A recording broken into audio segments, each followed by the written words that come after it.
2 गवार और एक मॉडर्न बहू की पहली रसोई। अरे बहन, तुझे मैं क्या ही बताऊं, बस ये समझ लो, लड़कियों का तो अकाल पड़ा है इस दुनिया में। क्यों बहन, तू ऐसा क्यों बोल रही है? अपने बेटों के लिए रिश्ता ढूंढ रही हूँ, लेकिन इतनी सारी लड़कियों को देख लिया, मुझे कोई भी लड़की अपने बेटे के लिए पसंद नहीं आई। देख बहन, मैं 2 लड़कियों को जानती हूँ, हमारे ही गांव से हैं। वो दोनों बहुत अच्छी सहेलियां हैं। उनके परिवार वाले उनकी एक ही ससुराल में शादी करना चाहते हैं और वो दोनों बहुत संस्कारी हैं। अगर तू कहे तो मैं बात को आगे बढ़ाती हूँ। अरे नेकी और पूछ पूछ, जल्दी ही रिश्ते की बात को बढ़ाओ। संगीता की बात मानकर ललिता उसके बेटों के रिश्ते की बात आगे चलाती है, जिसके चलते संगीता अपने दोनों बेटों की शादी करने के लिए अपने बड़े बेटे को सबसे पहले शहर से बुलाती है। अरविंद बेटा, तेरे दोनों भाइयों के लिए मैंने लड़कियां ढूंढ ली हैं। बस अब तू जल्दी से घर लौटा, तेरे आते ही तेरे दोनों भाई बहुत खुश हो जाएंगे। हाँ माँ, बस यहाँ शहर में थोड़ा जरूरी काम है, उसको खत्म करके मैं शादी से पहले आ जाऊंगा। अरविंद इतना कहकर फोन रख देता है। इधर संगीता अपने दोनों बेटों की शादी की तैयारियों में लग जाती है। देख, घर को अच्छे से सजाना और खाने में कोई कमी नहीं होनी चाहिए। सभी मेहमानों को स्वादिष्ट और गर्मा गर्म खाना परोसना। ये मेरे घर की पहली शादी है।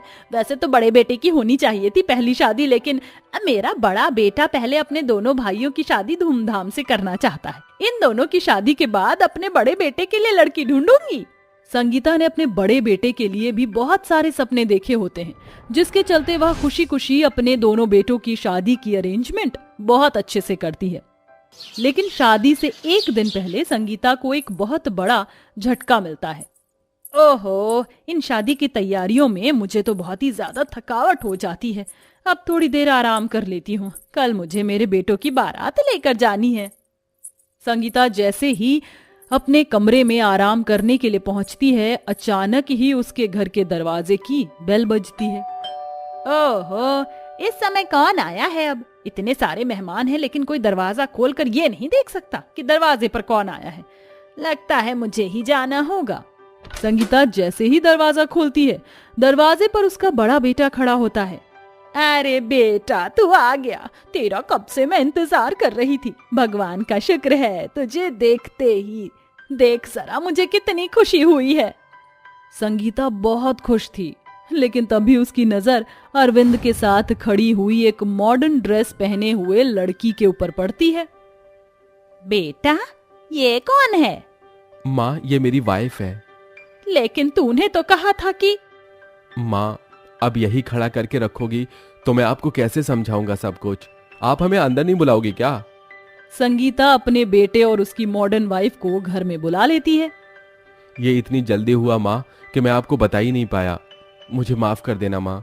कोई बात नहीं बेटा, वैसे तेरी पसंद बहुत सुंदर है, बस कपड़े थोड़े ज्यादा छोटे हैं। हाँ हाँ माँ, मैं समझ गया। मैं सुबह तक निकिता को समझा दूंगा। अरविंद अपनी पत्नी निकिता को अपने कमरे में ले जाता है। अगले दिन सभी लोग बारात को ले जाने के लिए रेडी होते हैं, लेकिन निकिता अरविंद के साथ देर तक सो रही होती है। तभी संगीता दरवाजा बजाते हुए कहती है, अरविंद बेटा, अभी तक तुम उठे नहीं? अरे बहू, जल्दी से नीचे आ जाओ, सभी मेहमान तुम्हारा इंतजार कर रहे हैं। संगीता की आवाज से उन दोनों की नींद खुल जाती है, जिसके बाद निकिता अपने पति से कहती है, व्हाट द हेल यार, तुम्हारी माँ को दिक्कत क्या है हम दोनों से? आज मेरे दोनों भाई की शादी है। उनकी होने वाली पत्नियों को आज इस घर में लेकर आना है। चलो डार्लिंग, जल्दी से तैयार हो जाओ। अरविंद के कहने पर निकिता रेडी होने लगती है, लेकिन वो एक हॉट ड्रेस पहन लेती है, जिसे देखकर गांव के सभी लोग उस पर हंस रहे होते हैं। वहीं अरविंद अपनी माँ के साथ मिलकर अपने दोनों भाइयों की शादी करके अपने घर उनकी पत्नियों को ले आता है, जहाँ संगीता उनका स्वागत करती है। आओ बहू, अंदर आओ, इस घर को अपना ही घर समझो। क्या बात है, हे हमरा ये ससुराल तो बहुत अच्छा है। अरे वाह भाई वाह, कमाल हुई गवा। बहुते सही बोल रही हो झुमरी, लेकिन हमका तो बहुत डर लागत है, कहीं इतना बड़ा घर हमरे ऊपर गिर गया तो हमरा तो कचुम्बर ही बन जाएगा। काहे बौखला रही हो चंदा? आओ, तुम हमार छाती से चिपक जाओ फेविकोल की तरह, तुमको कछु नहीं होगा, ये हमरा तुमसे वादा है। संगीता की बहुओं की देहाती लैंग्वेज सुनकर उसके सभी मेहमान हंसने लगते हैं, यहाँ तक कि निकिता भी। वाह जी वाह, क्या कार्टून लेकर आई है अरविंद तुम्हारी माँ। सभी मेहमान नई नवेली दुल्हन को छोड़कर निकिता से बात कर रहे होते हैं क्योंकि वो शहर की मॉडर्न लड़की होती है। इस प्रकार सभी को वो बहुत पसंद आती है। तभी संगीता अपनी दोनों बहुओं को अपने अपने कमरे में भेज देती है। अगली सुबह, आज मेरी दोनों बहुओं की पहली रसोई की रस्म है।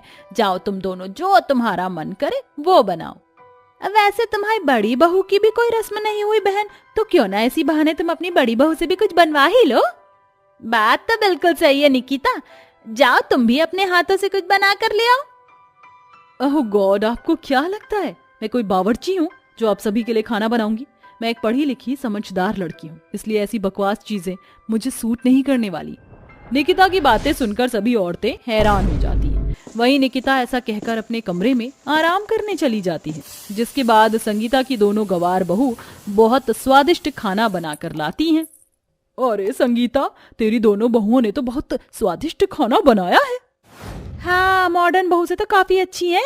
सब लोग चंदा और झुमरी की तारीफ करते हैं, लेकिन फिर भी संगीता को अपनी बड़ी बहू से फिर भी लगाव होता है, जिसके चलते अब निकिता घर में ही किटी पार्टी करती रहती है।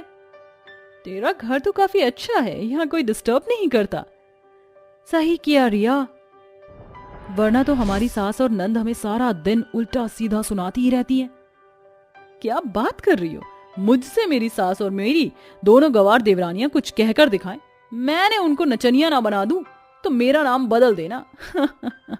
निकिता की बात सुनकर वो तीनों जोर से हंसने लगती हैं। तभी वहां पर संगीता आती है। ओहो, ये क्या चल रहा है निकिता? तुम ताश खेल रही हो? छी छी छी छी। आ गई एक और गवार।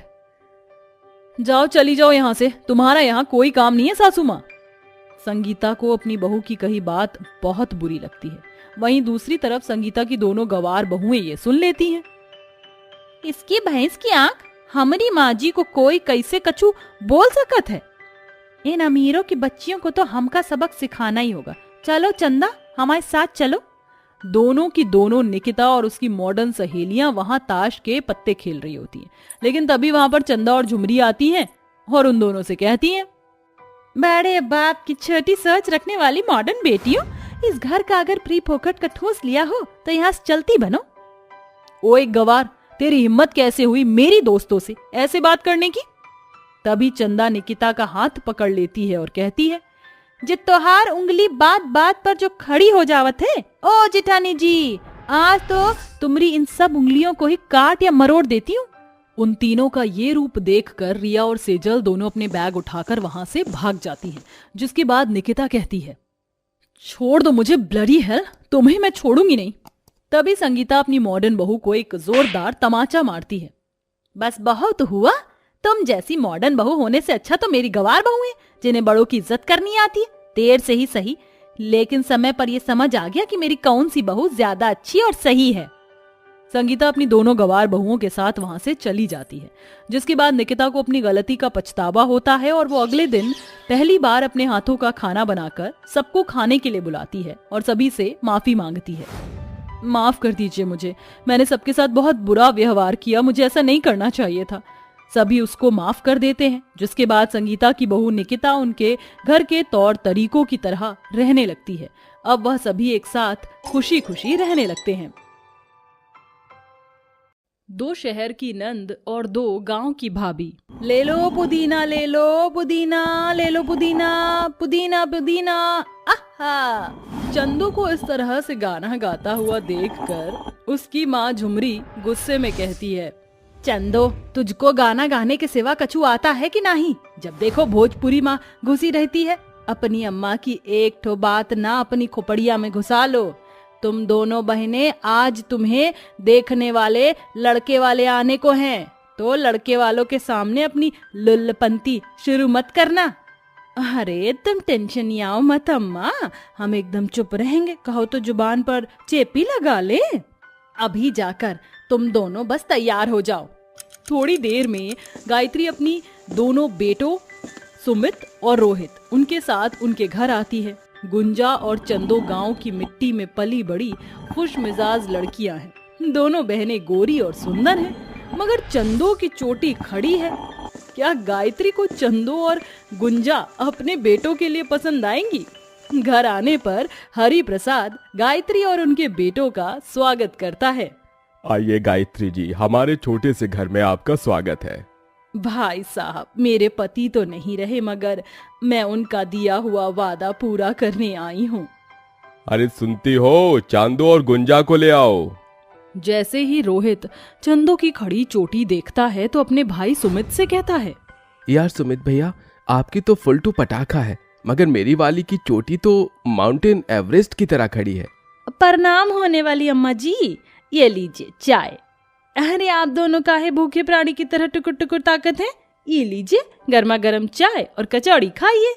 यार भैया, जो भी हो, इसकी भोजपुरी तो हमरे दिलवा में घर कर गई। हमको तो ये अब देसी लुगाई चाहिए। क्या बात है छोटे। इसी के साथ गायत्री रिश्ता पक्का कर देती है। शादी करके गुंजा और चंदो को बहू बनाकर शहर ले आती है। मगर क्या गांव की देसी बहुओं को दिल्ली शहर खुशियां देगा? डोरबेल बजाने पर मॉडर्न तान्या और दिशु दरवाजा खोलती हैं। हे मम्मी, भाई, व्हाट अ प्रेजेंट सरप्राइज। अरे माँ जी, कौन है ये बेशरम? अरे जरा देखिए तो कैसे फटे चिट्टे कपड़े पहने हैं। इका कपड़ा में से मच्छर तो मच्छर, चूहा भी आहिस पाहिस खेल लेगा। तभी सुमित धीरे से गुंजा के कान में कहता है, गुंजा, ये दोनों तुम्हारी ननद है और हमारी बहन। लागत है ये शर्म लिहाज बेचकर इमली खा गई हैं। Just shut up you bloody बहन जी। अरे बहन जी नहीं ननद जी, हम हैं तुम्हारी भाभी फ्रॉम छपरा। ये सुनकर दिशु और तान्या गुस्से में भड़क जाती हैं। अच्छा, तो अब समझ में आया, हमें ये जरूरी काम करने आप हमारे भाई को गांव लेकर गई थी मम्मी। घर आई अपने गांव की भाभियों को देखकर दोनों शहरी ननद चिढ़कर कमरे में चली जाती हैं। ससुराल के पहले दिन चंदो और गुंजा खाना बनाकर टेबल पर परोसती हैं। गायत्री अपने दोनों बेटों के साथ खाने की मेज पर आकर बैठ जाती हैं। चंदो बहू, जाकर अपनी ननद को नाश्ते के लिए बुला लाओ। चंदो जैसे ही कमरे में आती है जहां तान्या और दिशु मेकअप कर रही होती हैं, चंदो कमरे के अंदर आ जाती है। अरे क्या बात है, हमारी सहरी ननद बड़े जोरों शोरों से लिपाई पुताई कर रही हो। अपनी गवार भाभी को अपने सामने खड़ा देखकर दिशु उस पर चिल्ला पड़ती है। तुम्हारी हिम्मत कैसे हुई बिना हमारी परमिशन के हमारे कमरे में आने की? आइंदा अगर बिना हमसे पूछे हमारे कमरे में आई ना, तो तेरे सर पर ये जो एंटीना खड़ा है ना, इसे उखाड़ कर फेंक दूंगी। ऐसा मत करना दिशु, हमारी गवार भाभी की खड़ी चोटी चलते फिरते हैंगर का काम करती है। ये सब सुनकर बेचारी चंदो आंखों में आंसू लिए जहां उसका पति रोहित उसे परेशान देखकर उससे पूछता है। चंदो उसे सारी बात बताती है, जिसके बाद रोहित उसे एक पार्लर लेकर जाता है जहां उसके बाल ठीक हो जाते हैं। घर जाकर चंदो अपनी दोनों शहरी ननद से कहती है, क्या हुआ हमरी शहरी ननद, हमरे बाल देखकर तुम्हारे गुर्दे लाल काहे पड़ गए? गुस्से में आकर तान्या चंदो पर हाथ उठाती है। तो कौड़ी की देहाती हमें चिढ़ाएगी, तुझे तो मैं बताती हूँ। नहीं नहीं ननद जी, ये गलती नहीं करना। काहे कि ई तुमरी ककड़ी जैसी कलाई में इतना जान नहीं जितना देसी घी में है, जो हम गांव में खाए हैं। और हमका एक ठो बात बताओ, तुम दोनों बहन फायर काहे रहती हो? कहो तो तुम्हारे लिए फायर ब्रिगेड डियर मंगा दे। वो फायर ब्रिगेडियर होता है, बिगड़े डियर नहीं, गंवार कहीं की। इसी तरह से वक्त बीतता जाता है। तान्या और दिशु अक्सर अपने शहर से होने का घमंड अपने गांव से आई भाभियों पर दिखाती है और गंवार कहकर उनकी बेइज्जती करती हैं। मगर चंदो और गुंजा भी उनका जमकर मुकाबला करती हैं। इसी बीच में तान्या का बर्थडे आ जाता है। वो अपने सभी दोस्तों को बर्थडे पार्टी में इनवाइट करती है। हैप्पी वाला बर्थडे हमारी प्यारी ननद जी। तुम दोनों के बर्थडे विश की कोई जरूरत नहीं। आज मेरे फ्रेंड्स आने वाले हैं, उनके सामने अपनी गंवारों वाली लैंग्वेज की डिक्शनरी मत खोलना। Understand? You better understand. Gunja, चल हम दोनों भी इन शहर वालों को दिखा देते हैं कि गांव वाले इनसे कम नहीं। हाँ, और वैसे भी हमको शहरी रंग में देखकर हमारी ननद भी खुशी के मारे टमाटर के जैसे लाल हो जाएगी। शाम होते ही पार्टी स्टार्ट हो जाती है। चंदो और गुंजा अपनी ननद की अलमारी से उनके कपड़े निकाल कर पहन लेती हैं और सैंडल भी पहन लेती हैं। इसके बाद वो जैसे तैसे मेकअप शुरू करती हैं। अरे ई मेकअप करे माँ तो हमको हमारी अम्मा याद आ गई। एक जगह पाउडर ज्यादा हो जाता है तो एक जगह कम हो जाता है। अरे जल्दी जल्दी मेकअप लपेट और नीचे चल। दोनों गवार भाभियां ढेर सारा मेकअप लपेट कर पार्टी में आती हैं, जहां तान्या के सभी दोस्त उन दोनों पर जोर जोर से हंसने लगते हैं। Tanya, look at this funny guy, ऐसी लग रही है जैसे एशियन पेंट लपेट कर आ गई हूँ। अरे बताओ हमारी प्यारी नंद जी, कैसी लग रही है तुम्हारी भाभी? बिजली गिरा रही है ना। तुम्हारी गांव की भाभी को देखो, सब कैसे ना के फाड़ फाड़ के हमको ही देख रहे हो। तान्या, ये दोनों तेरी भाभियां हैं। हेलो भाभी जी। हेलो हेलो हमारी ननद की सहेली, हाउ डू यू डू? तुम हमारी ननद से बातें करो, हम बाकियों से मिलकर आते हैं। फिर तान्या की दोनों भाभी पार्टी में इधर उधर घूमने लगती है, मगर हाई हील पहनकर उनसे चला नहीं जाता। तभी गुंजा गिर जाती है। अरे मोरी मैया, ये ससुरी सैंडलवा तो भरी पार्टी में हमारी इज्जत का कचरा कर दिया। यार तान्या, तेरी देसी भाभियां तो एकदम अलग पीस हैं, या फिर ये कहूँ कि एकदम डिफेक्टिव पीस है। एक एक करके तान्या के सभी दोस्त उसकी भाभियों का मजाक बनाते हुए वहां से जाने लगते हैं। तभी तान्या गुस्से में अपनी दोनों भाभियों पर भड़क जाती है और सबके सामने उन पर चिल्ला देती है, मैंने तुम दोनों को सुबह ही कहा था ना कि मेरे दोस्तों के सामने अपनी जुबान मत चलाना, मगर तुम दोनों ने अपनी गवारपंथी दिखाने में कोई कमी नहीं छोड़ी। मेरे सभी दोस्तों के सामने मेरी इंसल्ट करवा दी। किससे पूछकर तुम दोनों ने मेरी ड्रेस को हाथ लगाया और मेरा मेकअप लगाया? अरे इससे अच्छा तो यही होता कि तुम 6 मीटर की साड़ी लपेट कर आ जाते। और ये सब करके क्या तुम दोनों गवार मेरी और मेरी बहन की तरह शहरी बन जाओगी? देसी देहाती कहीं की, कपड़े बदल लेने से लैंग्वेज नहीं बदल जाती। ये सब सुनकर चंदो और गुंजा की आंखों में आंसू भर आते हैं और वो बहुत रोती हैं। बस बहुत हुई गवा ननद जी, अरे हमने तो ये सब इसलिए किया ताकि तुम खुश हो सको, मगर सबन के सामने तुमने हमारी बहुत इंसल्ट की।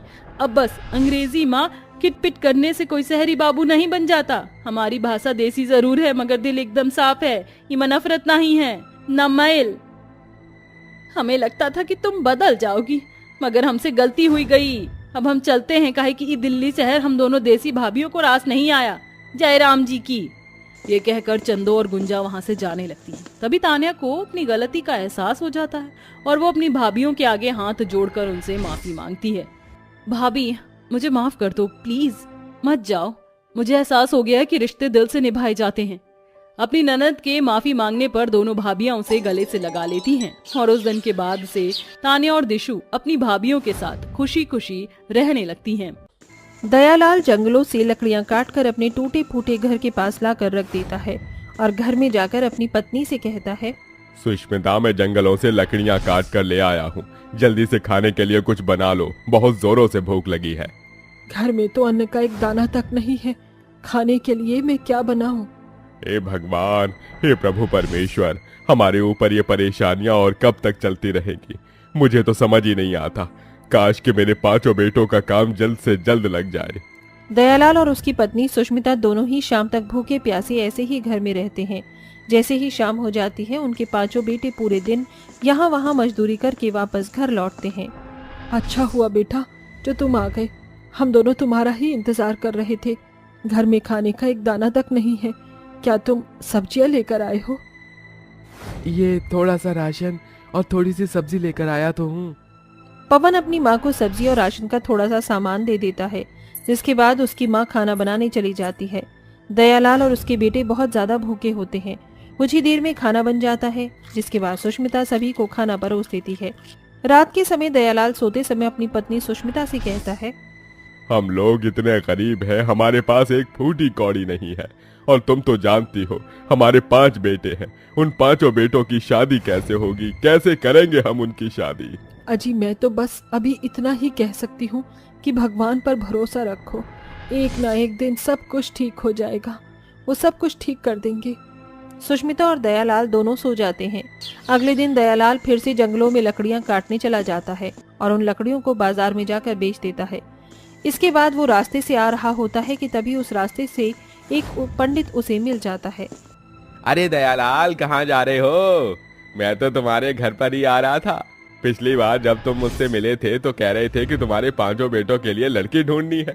देखो, लड़कियां तो मुझे मिल गई हैं, लेकिन बहुत ज्यादा गरीब परिवार से हैं।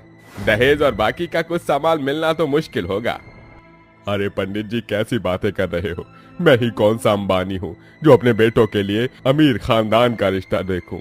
मुझे तो गरीब लड़कियां मंजूर हैं। मैं खुद चाहता हूँ कि मंदिर में ही अपने बेटों की शादी करवा कर अपने घर बहू ले आऊं। पंडित दयालाल की बात समझ जाता है, जिसके बाद वो दयालाल और उसकी पत्नी सुष्मिता को लड़की दिखाने के लिए लड़की वालों के घर पहुंच जाता है। दयालाल और सुष्मिता को वो पांचों बहनें पसंद आ जाती हैं, जिसके बाद वो उनकी शादी अपने बेटों से कर देते हैं। जैसे ही दयालाल की 5 बहू घर पर आती हैं, उसकी पत्नी सुष्मिता उनसे कहती है, मैं जानती हूँ कि तुम्हारी भी बहुत सारी ख्वाहिशें होंगी, लेकिन हम लोग भी बहुत ज्यादा गरीब हैं। यही अब एक घर है जहाँ तुम्हें गुजारा करना पड़ेगा।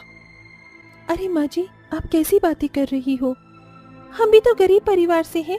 गरीबी में रहना हम पांचों बहनों को बहुत अच्छे से आता है।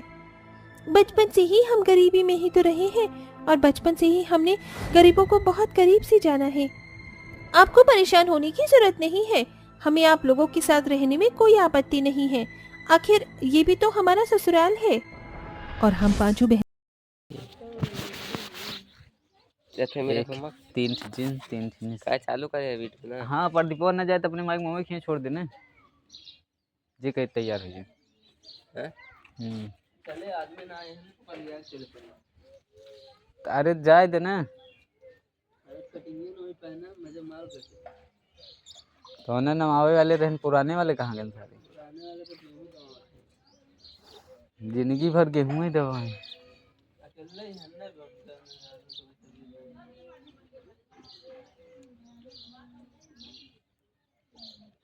मेरे को देख के मारना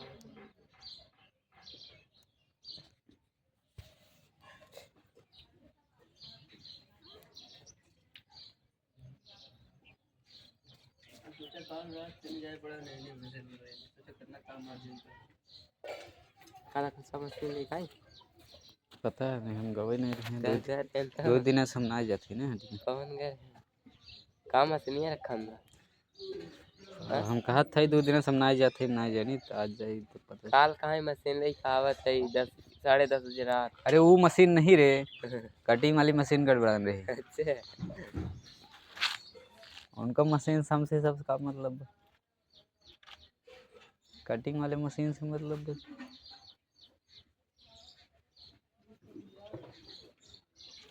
पत्थर कुरकुराई कुकुर कहाँ से आए ना पसियाने इनको उठा के फेंक। अकेला जो अपने घर जिया के ने एक मछली खिया के तंदुरुस्त कर दे। मैं कुकुर ना अच्छा लगते, खरगोश अच्छा लगते हैं। और ये खरगोश रहा सरवा का जाने बिल्ली उठा ली एक दिन। एक हमारे यहाँ ना एक जने रिश्तेदारी के लेके रहे हैं और नहीं किया। अब एक कौन बिल्ली ले जाए एक थोड़ी न जिया कुत्ता है। इनके फ्रेंड के भी खरगोश बनाए दे यहाँ दलित रहे।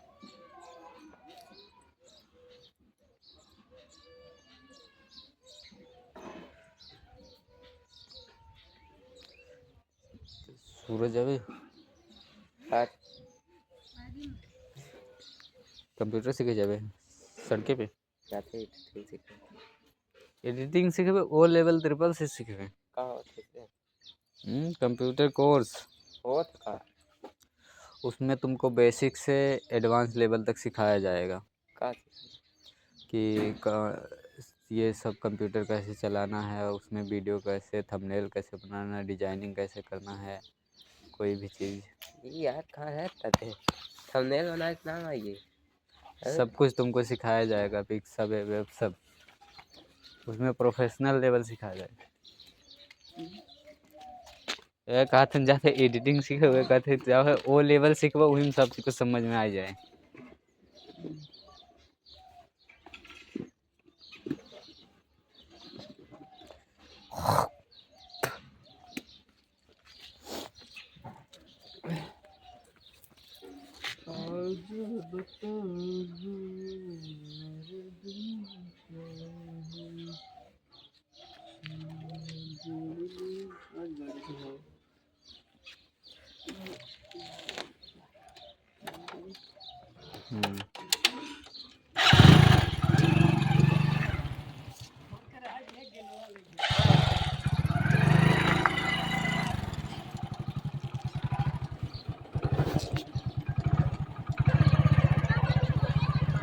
अखिलेश, पहले हम गवाह है यार, पूछे तो बताए दोगे हम चला गए मोबाइल में